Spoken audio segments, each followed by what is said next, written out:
नमस्कार दोस्तों, कहानी अंत तक जरूर सुनना और मेरे चैनल को सब्सक्राइब करना ना भूलिएगा। और कहानी कैसी लगी ये भी कमेंट में बताना और लोगों के साथ शेयर भी ज़रूर करना। आज सविता जी को अपनी तबीयत बिल्कुल ठीक नहीं लग रही थी। बिस्तर पर लेटे आंखों से बहते आंसू के साथ वह सोचने लगी कि आखिर क्या गलती थी उनकी। कितने चाव से उन्होंने अपने बेटे विपिन का ब्याह किया था। उस दिन जब बेटा बारात लेकर घर लौटा था, खुशी के मारे उनके पैर जमीन पर नहीं पड़ रहे थे। खूब दिल खोलकर खर्च किया था। उन्होंने विपिन की शादी में सभी नाते रिश्तेदारों को बुलाया था। पहली शादी जो थी, मित्र परिवार दूर दूर के संबंधी कोई भी नहीं बचा था। आने से जाते हुए उन्होंने सबको ढेर फल मिठाई, ऊपर से महिलाओं को बढ़िया साड़ी, बच्चों के लिए कपड़े और पुरुषों को टीके के रुपये दिए थे। सब खुशी खुशी विदा हुए थे। सुंदर सलोनी पढ़ी लिखी प्रीति को बहू के रूप में पाकर वो निहाल हो गई। ब्याह कराई तो प्रीति चुपचाप सी ही रही थी। जब वो उनके पैर छूने झुकती तो खुशी से गदगद होकर वे उसे गले लगा लेती। उसे जरा भी काम को हाथ नहीं लगाने देती। प्यार का समुद्र था कि उबल उबल पड़ता।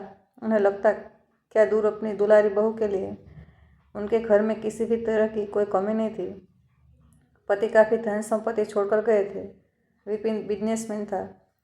उसका बिजनेस बहुत अच्छा चल रहा था। छोटा बेटा अरविंद मणिपाल में इंजीनियरिंग के तीसरे साल में पढ़ रहा था। घर में आधुनिक सुख सुविधा के सभी साधन मौजूद थे।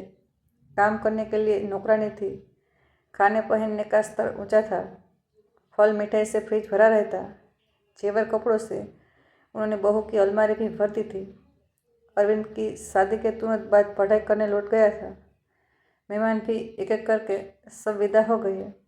विपिन सुबह 8 बजे ही अपने ऑफिस चला जाता। अब घर में सिर्फ वे और प्रीति ही रह जाती। सविता जी स्वभाव के बहुत शांत थी। शायद यही शांति बहू को खलने लगी।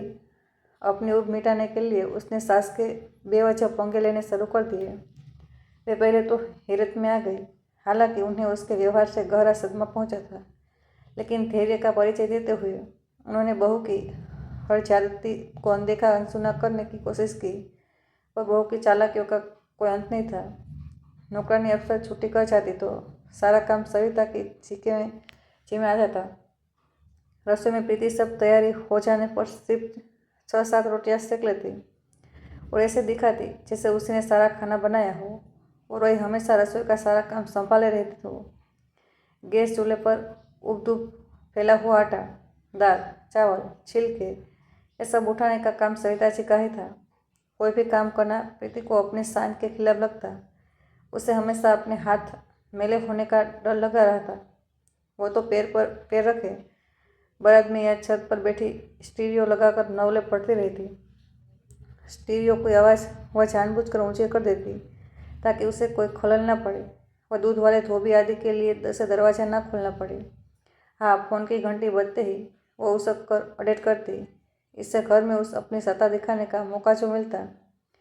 सविता जी की हर बात पर मुंह टेढ़ा कर के जवाब देना, हमेशा नकारात्मक और व्यंग्यात्मक लहजे में बता करना। प्रीति ने यही रवैया अपने रखा था। सविता जी को तड़पा कर जाने उससे कौन सा सुख मिलता। उदार होने पर भी सविता जी ने अपनी भाभी की एक से एक पल्ले से बांध ली थी। जीजी कुछ भी हो जाए, बहू चाहे कितनी ही लल्लू चप्पो करे या धमकियों से काम ले, तुम अपने सारे गहने अभी से उसे मत सौंप देना। वह तुम्हारी सुरक्षा की गारंटी है। और सही में प्रीति ने बातों बात में कई बार उन्हें सुना कर यह जानना चाहा कि वे गहने अगर अभी ही वह ना पहन सके तो फिर उसके किस काम को। खासकर उनकी 40 तोले की करधनी पर उसकी बहुत नज़र थी। आजकल तो फिर से पुराने गहनों का फैशन चल पड़ा है। भाभी के कहने की देर थी कि मेरी मम्मी ने झट से अपनी करधनी निकाल कर दे दी। एक दिन उसने उन्हें सुनाते हुए अपनी सहेली रिहाना से कहा। सुनकर सविता जी चुप्पी साध गई। विपिन हमेशा वही बात करता जो तर्कसंगत और न्यायसंगत होती। माँ की बहुत इज्जत करता था। उनका दिल दुखे ऐसी बात वह कभी नहीं करता। प्रीति के साथ भी वो धैर्य से पेश आता और उसे समझ आता, लेकिन उसने तो ना समझने की जैसी कसम ही खा रखी थी। सविता जी खाना बहुत स्वादिष्ट बनाती थी। उनके हाथ की बनी चीज़ें सब तारीफ करके खाते। प्रीति को इस बात से बेहद ईर्ष्या होती, वो हमेशा उसमें कमी निकालती, पर सरिता जी इस कान से सुन दूसरे कान से निकाल देती। बच्चों की बात का क्या बुरा मानना, वे दुखी मन को समझाती। कोई असर न होते देख प्रीति ने उन्हें अकसाने के लिए अब सीमाओं को लांघना शुरू कर दिया। आपके हाथ का इतने तेल वाला खाना खाकर तो कल को मरने वाला आज ही मर जाए, प्रीति ने चिढ़कर कहा। तो सरिता जी ने हाथ होकर पूछा, बेटी मैं क्या तुम लोगों का बुरा करना चाहूँगी? क्या पता कहकर झंझ से खाने की प्लेट पटक कर वो वहाँ से खिसक गई और मेरी से छोले भटूरे भोंगा कर खाई। विपिन उन दिनों अपने एक काम से लखनऊ गया हुआ था। विपिन की गैर मौजूदगी में तो प्रीति को उन्हें परेशान करने की पूरी आज़ादी मिल जाती। उसे पता था कि वे कभी भी बेटे के आगे मुंह नहीं खोलेगी। दरअसल वो उनकी भलमन साहत का ही फायदा उठा रही थी। एक दिन पड़ोस की कांता बहन के सामने जब प्रीति ने उनकी फल खा लेने की प्यार भरी मनोहार पर उनका अपमान करते हुए पलट कर जवाब दिया, माँ जी बुढ़ापे में जुबान ज़्यादा चटोरी होती है, हर समय कुछ ना कुछ खाने को चाहिए। खाली जो बैठे होते हैं इस उम्र में लोगों में खाने के सिवा और भी बहुत काम होते हैं। कांता बहन से नहीं रहा गया। उन्होंने समझाते हुए कहा, बहू रानी बड़े पुण्य प्रताप से बड़े बूढ़ों का साया नसीब होता है। हम लोगों तो डाल में टंगे पीले पड़ते हैं। अब झड़े की तब झड़े जितने दिन है सास का मान करना सीखो। यह बातें आंटी आप अपनी बहू को ही सिखाइए। जहाँ तक मरने की बात है, माँ जी में अभी भी हम सबसे ज़्यादा दमखम है। यह अभी कहीं नहीं जाने वाली। यह तो मेरी अर्थी उठाकर ही अपनी अर्थी उठावाएगी। अपमानित कांता बहन तभी उठकर चल दी थी। सरिता जी देर तक अपने आंसू पोंछती रही। बार बार उन्हें विपिन के बाबूजी याद आते, जितना सुख आराम उन्होंने अपने राज में दिया, सबका मूल्य चुकाना पड़ रहा है। शायद कहते हैं ना कि कोई भी चीज़ इस दुनिया में मुफ्त में नहीं मिलती। उस दिन प्रीति ने अपने घर पर किटी पार्टी दी थी। माँ जी सुबह से ही काम में लगी हुई थी। काम वाली भाई रामप्रीत अकेले क्या क्या कर लेती। प्रीति को बनाव श्रृंगार और फूल सजाने से ही फुर्सत नहीं थी। थकान से दूसरे दिन ही उन्होंने बिस्तर पकड़ लिया। चाहकर भी वे उठ नहीं पा रही थी।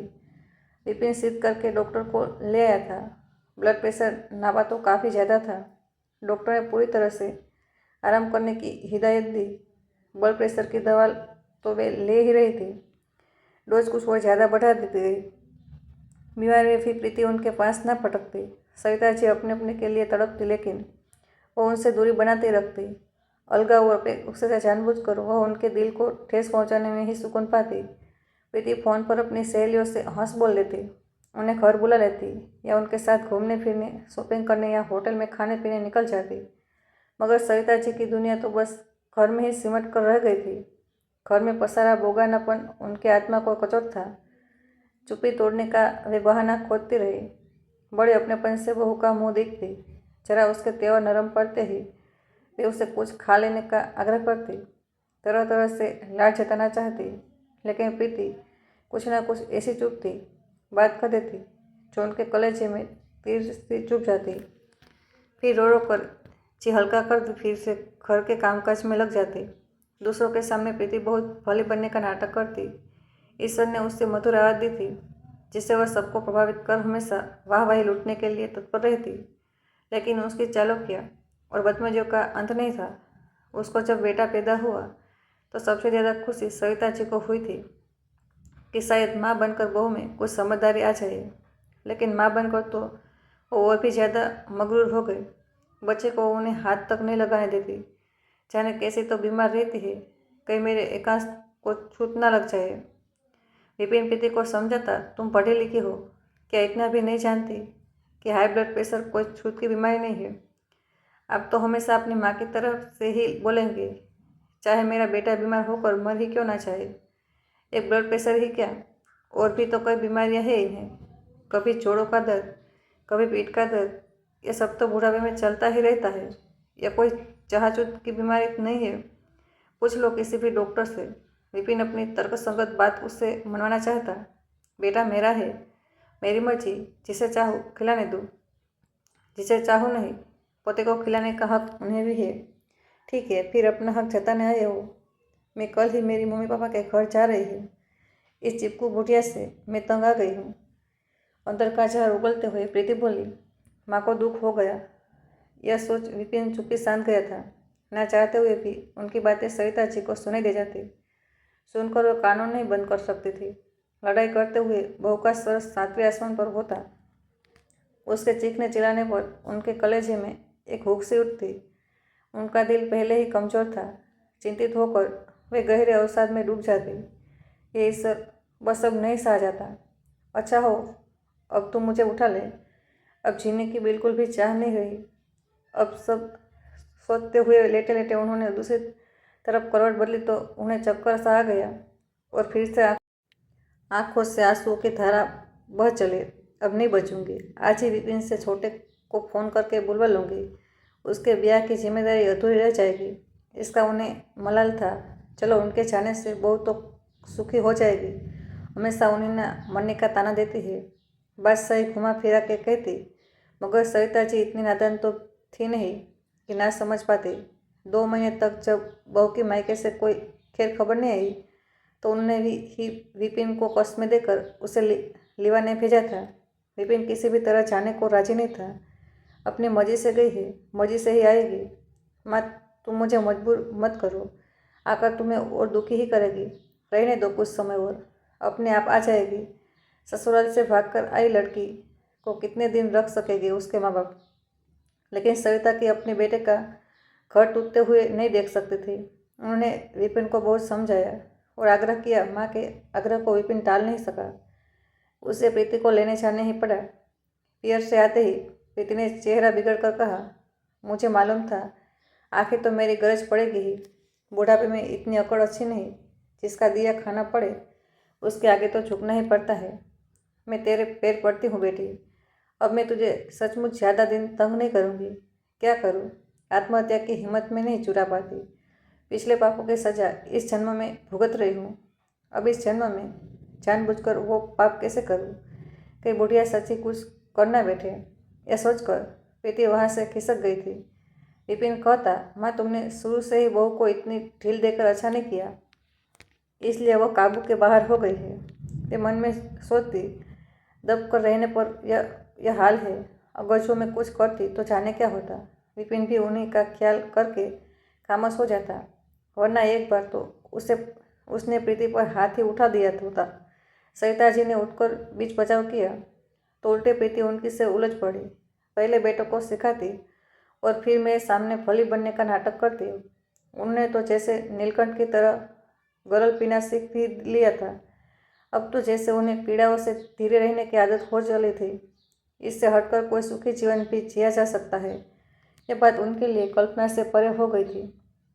सपने तो उनके सच पूछो तो पति के जाने पर उन्हीं की तरह चीन निंद्रा में खो गए थे। विपिन तब 3 साल का था और अरविंद के होने में 1 माह की देर थी। तभी वह भयानक हादसे में सदा के लिए छोड़कर चले गए थे। माँ बाप जीवित थे तब तक वह पियर में रही, लेकिन उनके गुजरते ही भाई भाभी ने उन्हें अलग घर ले दिया।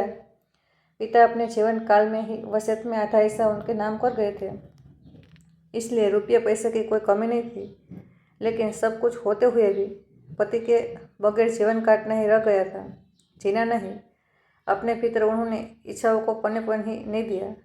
जीवन के प्रति एक शून्यता उनकी आंखों में आकर सदा के लिए ठहर गई थी। अपने गर्म आंसू में पिघलती वो धीरे धीरे मृत्यु पथ पर बढ़ रही थी। उन्हें लगा अब अंत समय आ गया है। वो बड़ी ही मुश्किल से वह पुकार सकी थी। अजब घरघराती अटपटी आवाज़ थी। प्रीति एक उभरी चित के साथ बोली, अब नाम लेना भी छोड़ दिया है। प्रीति से अब मैं बहू हो गई। आती हूँ सासू जी, आपका हुक्म तो मानना ही पड़ेगा, चाहे मर भी रही हो। इस घर में सदा से हुकूमत आपकी ही तो चलती आई है। व्यंग से मुंह तिरछा कर उसने कहा। गुस्से से पैर पटकते हुए वो उनके कमरे में दाखिल हुई। बड़ी नाटकबाज औरत है, प्रीति बड़बड़ाई, मगर उनकी हालत देखकर सत्य में आ गई। नहीं, नाटक नहीं, यह तो सच ही जा रही है। घर में कोई भी तो नहीं था। सविता जी की सांस उखड़ने लगी थी। उन्होंने बड़ी ही बेचारगी से प्रीति की ओर देखा। उसका हाथ अपने हाथ में लेने की कोशिश में उनका आधा हाथ उठा और पल भर में ही लटक गया, जैसे कोई जानवर दम तोड़ रहा हो। प्रीति निर्वाकार निर्पलज सी उन्हें जाते हुए देखती रही।